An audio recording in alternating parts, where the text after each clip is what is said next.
안녕하세요, 동물단지입니다. 오랜만에 영상을 찍게 됐는데요. 오늘도 지금까지 제가 물리치료사를 한 5년 동안 했던 것 같아요. 벌써 이직도 많이 했죠. 이직도 많이 하고 일도 많았었는데 나도 저런 일을 겪을까라는 생각을, 그러니까 상상만 했던 그런 일들을 겪어서 한번 이야기를 좀 해보려고 합니다. 혹시라도 저랑 지금 비슷한 일을 겪으신 분들이 있다면 그분들에게 도움이 됐으면 좋겠습니다. 얼마 전까지 신경계에서 재활치료를 하다가 1년을 또 채우지 못하고 퇴사를 했습니다. 제 채널을 봐주신 구독자 여러분들이 어떤 생각을 하실지 모르겠지만 어떻게 보면 제가 끈기가 많이 없고 물리치료사 일을 쉽게 봤던 거겠죠. 사회를 너무 만만하게 봤던 게 아닌가. 제 나름대로 변명을 하자면은 세상이 생각보다 그렇게 깨끗하거나 그렇게 좋은 사람만 있는 건 아닌 것 같았어요. 제가 이때까지 일을 하면서 그걸 많이 느꼈었고, 이번에 있었던 일을 말씀을 좀 드리자면, 결과를 먼저 말씀을 드리자면, 제 입장에서는 직장 내 괴롭힘을 당했고 따돌림을 당했고, 근데 사실 저는 예전부터 어떤 집단에 들어갔을 때 그 사람들과의 사교성을 엄청 중요시 여겼거든요. 저 사람이 싫어할 것 같다라고 생각을 하면은 안 하는 편이에요. 많이 눈치도 사실 많이 보는 편이기도 하고요. 제 영상을 보시면 알겠지만 물리치료사 일이 의료직이기 전에 정말 서비스직과 연관성이 정말 많은데 저의 소심한 성격을 가지고 치료사 일을 잘할 수 있을까요? 라는 문의를 주신 분들이 정말 많았어요. 근데 저는 사실 소심하진 않거든요. 나름 사교성도 좋고, 특히 재활치료 같은 경우는 할머니 할아버지들을 대하는 곳이기 때문에 저한테 있어서 어떻게 보면 최적의 장소가 아니었나 싶어요. 일을 하는 5, 6개월 동안은 아무 걱정 없이 잘 치료에만 전념을 하고, 제가 하는 고민은 하나밖에 없었어요. 어떻게 하면 할머니 할아버지들이랑 잘 지내면서 치료를 더 잘할 수 있을까?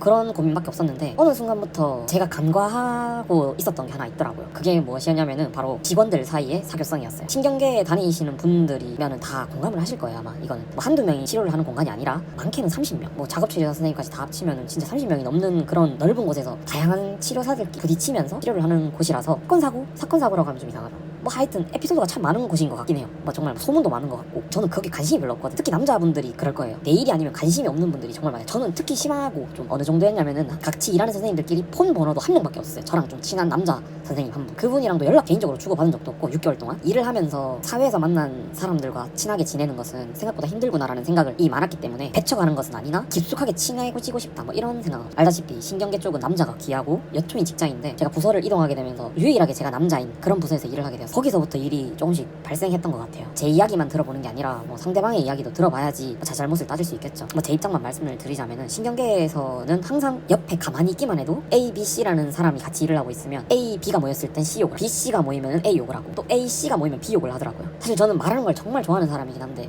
뒤에서 누구 욕하는 거는 어차피 들킬 거, 직장에서는 어차피 들키잖아요. 한두 명이 일을 하는 게 아니니까 왜 뒷담화를 할까? 문제가 되었던 건 어떤 거냐면은, 연차가 높은 사람이 나를 싫어하는 순간 제 연차 선생님들은 저를 미워하고 싫어하는 것은 정말 시간 문제라고 생각합니다. 그 연차 높은 선생님들에 의해서 치료실이 돌아가거든요. 남자들의 군대로 비유하자면은 탕꺼 그런 느낌이에요. 그게 그 사람이 실세로 이제 치료실이 돌아가는 거고, 그 사람이 술을 먹으면은 이제 우르르 가서 술을 같이 먹게 되고, 거기서 내 욕이 나오면은 다음날 그냥 나를 대하는 태도 자체가 다 달라지거든요. 심지어 나랑 친하게 지냈던 사람 돌아서는 그런 곳이기도 하고요. 어떻게 보면 정치질이죠. 정치가 맞는데 왜 정치를 하는지 몰라요. 근데 거기도 총대를 매는 사람이 무조건 있거든요. 그러니까 나한테 직접적인 타격을 줘야 되는 사람들이 꼭 있어요. 한 명씩. 그래야지 그 사람들이 편한가 봐요. 그게 재미가 있나?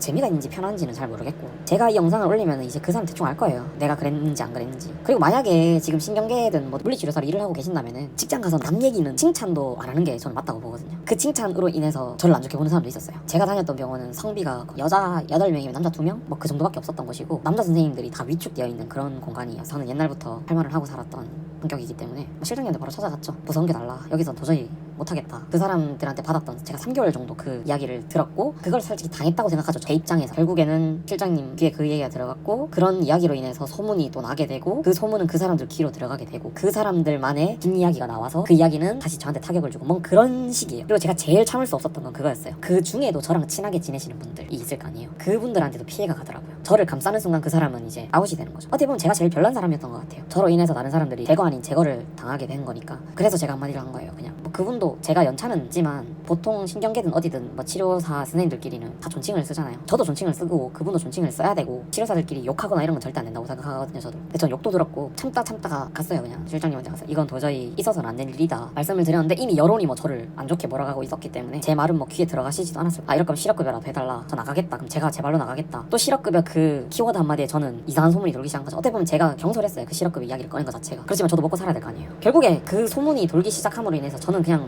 팽매장을 당한 거예요. 저에 대한 소문이 있어도 제가 해명할 기회도 없었고, 심지어 제가 어떤 일을 했다고 소문이 났는데 그 소문을 당사자인 제가 아니라 다른 선생님들한테 물어보더라고요. 제가 진짜 그랬느냐. 근데 그분들한테서 제 이야기를 듣고 나서 저는 그런 사람이 돼버리더라고요. 전혀 상관없는 일인데, 예전에는 선생님들이랑 같이 어울려서 일을 하다 보면 재밌겠다 이런 생각을 했었는데 많이 느꼈어. 직장 내 괴롭힘이 이런 거구나. 내가 진짜 세상을 조금 좋게 봤고, 돌아다니면서 녹음기만 켰다면은 솔직히 큰일 날 말들, 행동들 많았거든요. 그렇게 하지 않았던 것은 치사하다고 생각했고, 내 일이 아니겠구나 생각했고, 좋아질 거라 생각했었고, 만약에 선생님들 중에서 지금 내가 직장 내 괴롭힘을 당하고 있다, 그런 느낌이 든다라고 생각을 하시면은 요즘에 스마트워치 좋잖아요. 항상 녹음기 키시고 자기 자신을 자기가 지켰으면 좋겠어요. 저한테도 그런 얘기를 정말 많이 했거든요. 그거 그냥 뭐 농청에다가 이야기해라. 네 스스로 해결할 일이 아니다. 좀 자존심도 상했어요. 내가 왜? 내가 뭘 잘못했는데 내가 나서서 그렇게 해야 되는 거지? 물론 내가 나 혼자 나가게 되면은 내 마음은 편해지겠지만 결국 피해를 본 거는 저 자신이니까 일을 그만두고 나서 지금 아무것도 안 하고 가만히 있거든요. 생각을 정말 많이 하는 것 같아요. 요즘에 내가 다른 일을 할 수 있을까? 어떤 곳에 가도 내가 이런 사람이 되는 건 아닐까? 그곳이 정말 이상했었을까? 아니면 정말 내가 이상한 사람일까? 요즘엔 그냥 운동하고 산책하고 글 쓰고 그냥 밥 먹고 지금까지 진짜 일하면서 열심히 모아놨던 돈으로 그렇게 생활하고 있거든요. 이 영상을 보시는 내가 지금 왕따를 당하고 있다, 내가 지금 직장 내 괴롭힘을 당하고 있다 생각이 드시는 선생님들이 있다면 꼭 제가 말씀드리고 싶어요. 선생님 잘못이 아니라, 그건 선생님 잘못이 아니라 선생님이 속한 그룹에 있는 장의 문제예요. 그거는 선생님이 그런 거를 당하고 있다면 우선 증거들을 모으세요. 무조건 모으세요. 저처럼 바보처럼 나아지겠지 좋아지겠지 생각하지 마시고 작은 증거든 큰 증거든 다 모으시길 바래요. 제가 만약에 다시 돌아간다면 어떻게든 그런 자료를 모으고 수집했을 것 같아요. 요즘 MZ세대들 별나다 뭐 이런 말을 듣긴 하는데 30대 중반이고 이제 5년만 더 있으면 저도 40대가 되는 나이인데, 저 자신은 제가 지켜야 된다고 생각합니다. 안 좋은 생각만 하지 마시고 나중에 끝이 어떻게 되든, 좋게 끝나든 나쁘게 끝나든 어떻게든 증거를 모아서 나쁠 건 없거든요. 극단적으로 내가 선택을 해야 될 때 꼭 도움이 되셨으면 좋겠어요. 학교를 다니면서도 제가 왕따를 뭐 당하거나 뭐 사실 반장을 많이 해봤거든요. 고등학교 때 3년 내내 반장도 했었고, 중학교 때도 말을 하는 걸 좋아하기 때문에 맨날 부반장이고 반장이고 선생님들한테 이쁨 많이 받고 그랬었는데, 사회에 나와서 이런 진짜 뉴스에서나 나올 법한 일을 당할 줄은 저는 몰랐어요. 꼭 이런 일이 안 생기셨으면 좋겠습니다. 오늘은 그냥 제 생각난 대로 한번 이야기를 해봤는데요. 제가 앞에서 말씀드렸던 정보보다 선생님들 스스로 자신을 지키는 그런 정보들을 알려드린 것 같아요. 스스로는 정말 뿌듯한 것 같아요. 내가 앞으로 물리치료사를 할지는 솔직히 모르겠어요. 뭐로 물리치료사를 이제 안 해야 되겠다 생각하고 회사를 하고 나왔고, 지금은 또 물리치료사가 아닌 다른 일을 생각을 하고 있어요. 머리도 식히고 여행도 가면서 취업을 생각입니다. 오늘 했던 말이 조금 무거운 말일 수도 있지만 선생님들한테 꼭 도움이 되셨으면 좋겠습니다. 영상을 봐주셔서 정말 감사합니다.